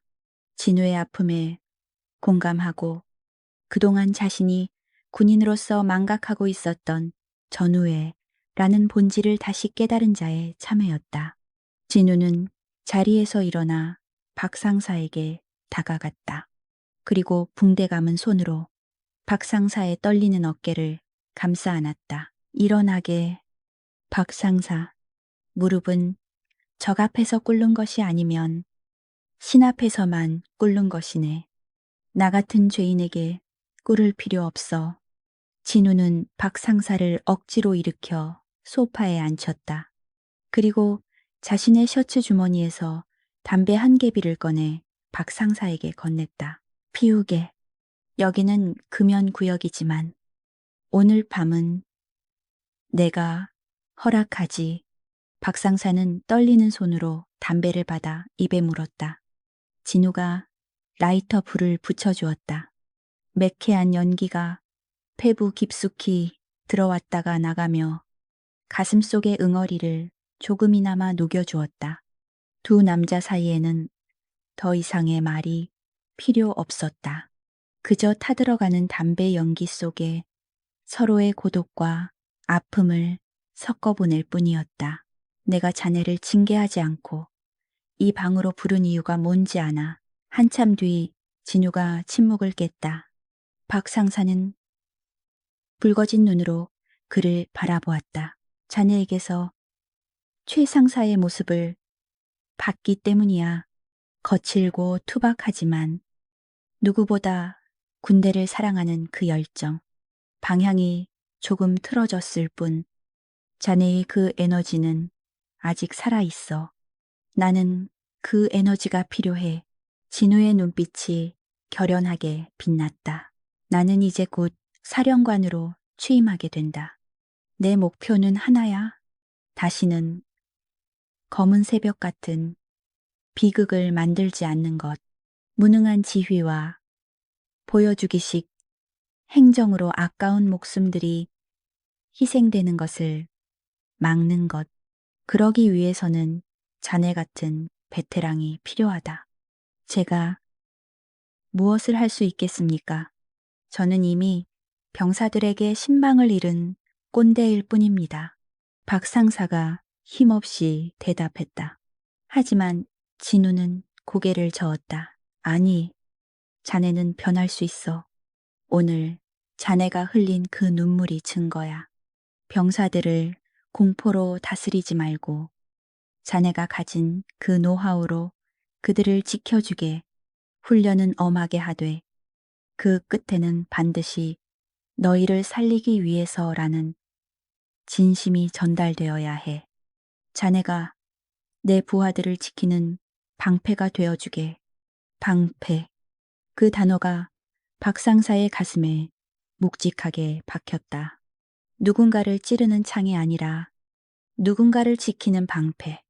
그것이야말로 그가 군복을 처음 입었을 때 꿈꾸었던 모습이었다. 20년의 세월 동안 잊고 지냈던 그 초심이 잿더미 속에서 다시 불씨를 피어 올리고 있었다.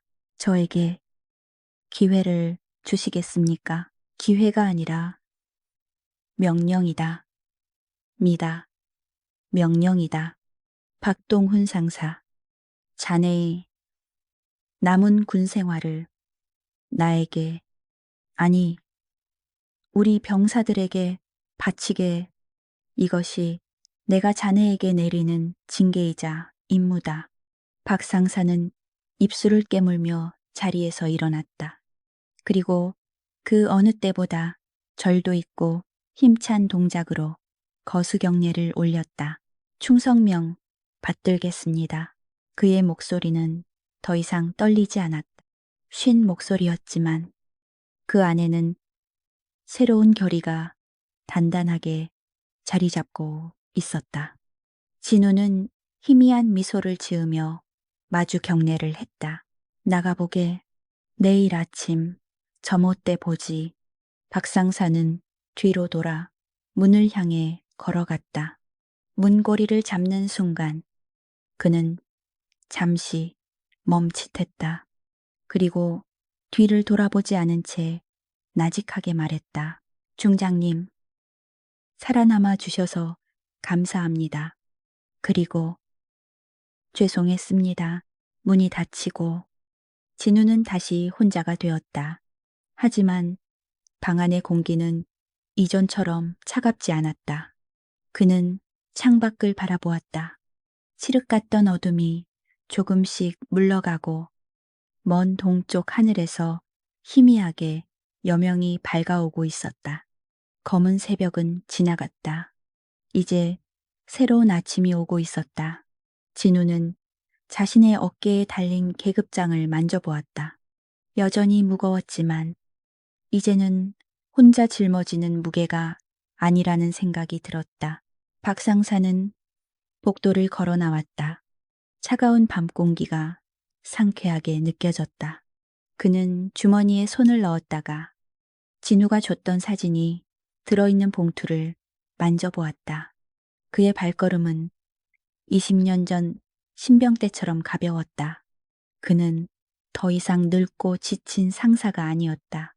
그는 다시 태어난 군인이었다. 그가 본관 로비를 빠져나올 때 야간 경계 근무를 서던 병사 2명이 그를 보고 흠칫 놀라 경례를 했다. 난 참이 평소 같으면 자세가 불량하다느니 목소리가 작다느니 트집을 잡았을 것이다. 하지만 박 상사는 멈춰서서 그들의 눈을 바라보았다. 앳된 얼굴들, 누군가의 귀한 아들들이자 지켜야 할 전우들, 고생이 많다. 밤 공기가 차니까 감기 조심해라. 박 상사의 따뜻한 한마디에 병사들의 눈이 휘둥그레졌다. 그들은 자신들의 귀를 의심하며 서로를 쳐다보았다. 박 상사는 쑥스러운 듯 헛기침을 한 번 하고는 어둠 속으로 걸어갔다. 그의 등 뒤로 병사들의 수군거림이 들렸지만 이번에는 비난이 아닌 놀라움과 안도의 목소리였다. 박 상사의 입가에 옅은 미소가 번졌다. 진짜 군인의 길, 그 험난하지만 가치 있는 길이 다시 시작되고 있었다. 며칠 뒤 부대 위를 짓누르던 먹구름이 완전히 물러가고 투명한 햇살이 연병장 위로 쏟아져 내렸다. 비에 젖어 질척거리던 흙바닥은 꾸덕꾸덕하게 말라가고 있었고 훈련장 곳곳에 고여있던 물웅덩이에는 파란 하늘이 거울처럼 비치고 있었다. 그 평온한 풍경 속에서 우렁찬 기합 소리가 울려 퍼졌다. 쩌렁쩌렁한 목소리의 주인공은 여전히 박동훈 상사였다. 하지만 그 소리의 질감은 이전의 고함이 날카로운 채찍처럼 병사들의 살점을 파고들었다면 지금의 목소리는 단단한 방패처럼 그들을 감싸고 있었다. 하체 중심 낮춰 시선은 전방 15도 유지. 다리가 풀리면 전장에서는 죽음이다. 너희가 쓰러지면 너희 옆의 전우도 같이 죽는다는 걸 명심해라. 박상사는 훈련병들 사이를 분주히 오가며 자세를 교정해 주었다. 그는 더 이상 지휘봉으로 병사들의 철모를 때리거나 인격적인 모독을 퍼붓지 않았다. 대신 흙투성이가 된 무릎을 직접 꿇어가며 병사의 흐트러진 군화끈을 매주거나 요령을 피우는 병사의 눈을 똑바로 쳐다보며 엄하게 타이르는 방식을 택했다. 그의 얼굴은 여전히 엄격하고 무서웠지만 그 눈빛 기저에는 반드시 살려서 집에 보내겠다는 절박한 진심이 서려 있었다.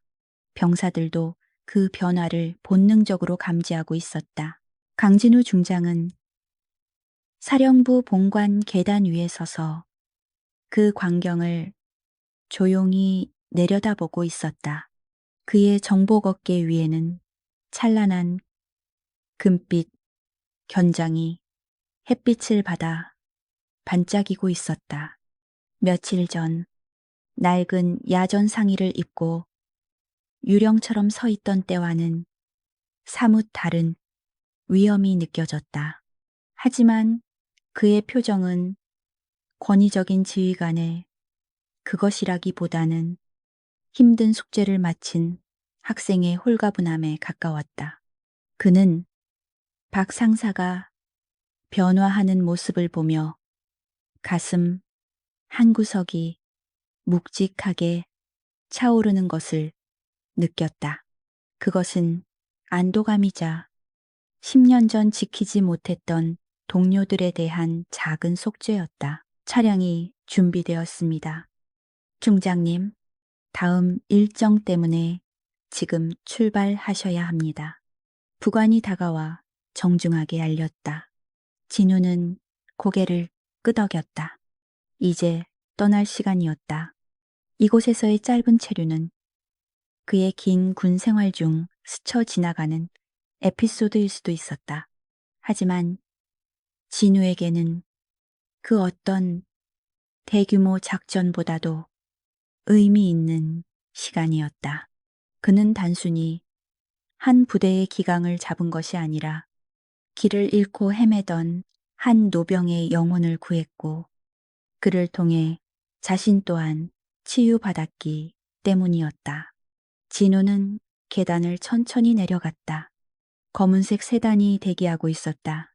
그때 훈련장 쪽에서 누군가가 급하게 뛰어오는 소리가 들렸다. 박동훈 상사였다. 그는 흙먼지를 뒤집어 쓴 채 숨을 헐떡이며 달려왔다. 부관이 그를 제지하려 했지만 진우는 손을 들어 부관을 물러나게 했다. 박 상사는 진우의 앞에 멈춰 섰다. 땀으로 범벅이 된 얼굴, 흙이 잔뜩 묻은 전투복, 거친 숨소리, 그것은 가장 군인다운 모습이었다. 박 상사는 호흡을 가다듬고 발을 모았다. 척 하는 절도 있는 소리가 흙바닥을 울렸다. 충성 중장님, 가시는 길 배웅하러 왔습니다.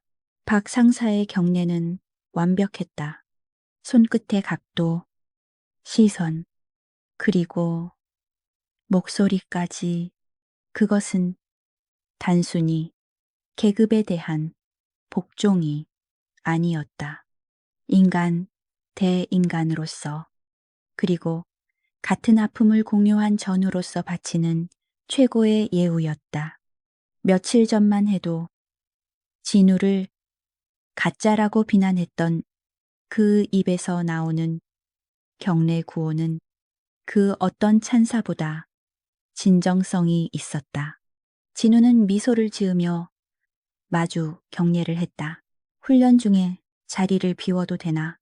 박 상사, 잠시 휴식 시간을 주었습니다. 그리고 중장님께 꼭 드리고 싶은 말씀이 있었습니다. 박 상사는 잠시 망설이다가 뒷주머니에서 꼬깃꼬깃해진 종이 한 장을 꺼냈다.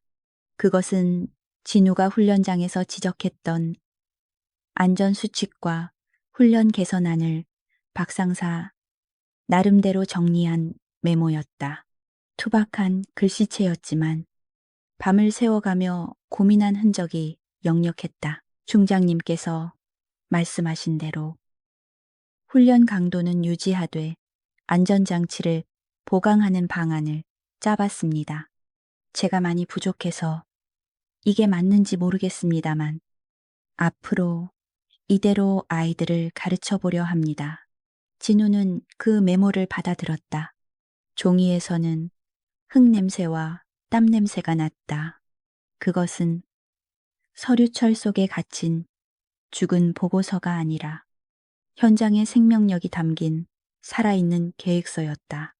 진우는 꼼꼼히 메모를 읽어본 뒤 소중하게 접어 자신의 정복 안주머니에 넣었다. 심장과 가장 가까운 곳이었다. 훌륭하네. 이대로만 한다면 자네는 최고의 교관이 될 거야.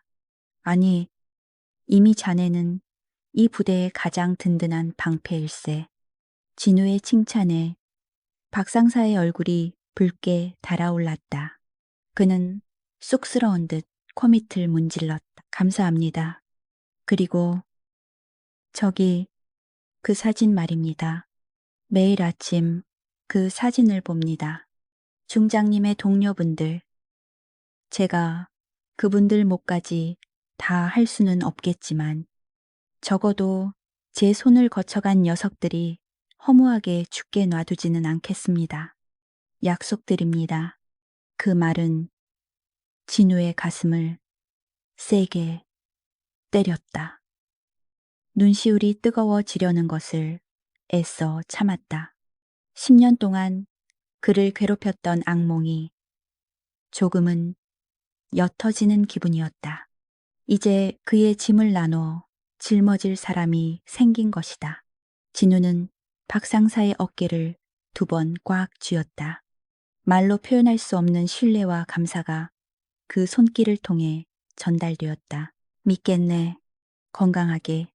자네가 무너지면 이 부대도 무너진다는 걸 잊지 말게. 명심하겠습니다. 충성. 진우는 차에 올랐다. 육중한 문이 닫히고 차창 너머로 박 상사가 부동 자세로 서 있는 모습이 보였다. 차가 천천히 움직이기 시작했다. 사이드미러 속에서 박 상사의 모습은 점점 작아졌지만 그가 뿜어내는 기운은 여전히 강렬하게 남아 있었다. 진우는 차 의자에 깊숙이 몸을 기댔다. 피로가 몰려왔지만 그것은 기분 좋은 나른함이었다. 차 안에 라디오에서는 잔잔한 클래식 음악이 흘러나오고 있었다. 진우는 안주머니에 손을 넣어 박 상사의 메모와 10년 전 전우들의 사진을 동시에 만져보았다. 과거의 상처와 미래의 희망이 그의 손끝에서 만났다. 그는 창밖으로 스쳐 지나가는 풍경을 바라보았다. 겨울나무 가지 끝에 작은 싹이 트고 있었다. 계절은 돌고 돌아 다시 봄이 오고 있었다. 진우는 눈을 감고 생각했다. 군인의 길이란 무엇인가? 그것은 화려한 훈장이나 높은 계급이 아니었다. 비가 오나 눈이 오나 그 자리를 지키는 것. 누군가를 위해 기꺼이 자신이 방패가 되는 것. 그리고 살아남은 자로서 죽은 자들을 기억하며 그들의 목까지 치열하게 살아내는 것. 그는 오늘 늙은 상사에게서 그 답을 다시 한번 확인했다. 사령부로 바로 가시겠습니까? 운전병의 질문에 진우는 눈을 떴다. 그의 눈빛은 맑고 깊었다. 아니, 가는 길에 국립현충원에 잠시 들르지. 오랜만에 친구들에게 해줄 이야기가 생겼어. 차는 속도를 높여 고속도로 위를 질주했다. 멀리 지평선 너머로 태양이 찬란하게 떠오르고 있었다. 한편 연병장에 남겨진 박동훈 상사는 차가 시야에서 완전히 사라질 때까지 자세를 풀지 않았다. 그의 눈가에는 맺혔던 눈물 자국이 말라붙어 있었지만 입가에는 단단한 미소가 걸려 있었다. 그는 하늘을 한번 올려다 보았다. 눈부신 태양이 그를 비추고 있었다. 그는 깊은 숨을 들이마시고 폐부 가득 신선한 공기를 채웠다. 자, 휴식 끝. 전원 집합. 박 상사의 우렁찬 목소리가 다시 훈련장을 울렸다. 병사들이 후다닥 달려와 줄을 섰다. 그들의 표정에는 더 이상 공포나 반감이 없었다. 대신 신뢰와 존경이 담긴 눈빛으로 자신들의 교관을 바라보고 있었다. 박 상사는 그들의 눈을 하나하나 마주치며 시익 웃었다. 지금부터는 실전 생존술이다. 내가 20년 동안 굴러먹으면서 배운 모든 걸 너희에게 전수해 주겠다. 한 놈도 낙오하지 마라. 알겠나? 악, 알겠습니다.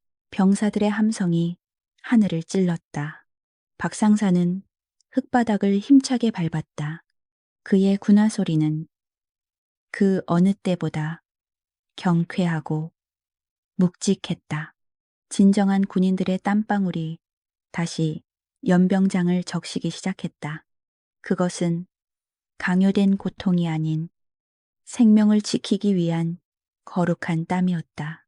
그들의 머리 위로 707 특임대의 전설은 그렇게 새로운 형태로 이어지고 있었다.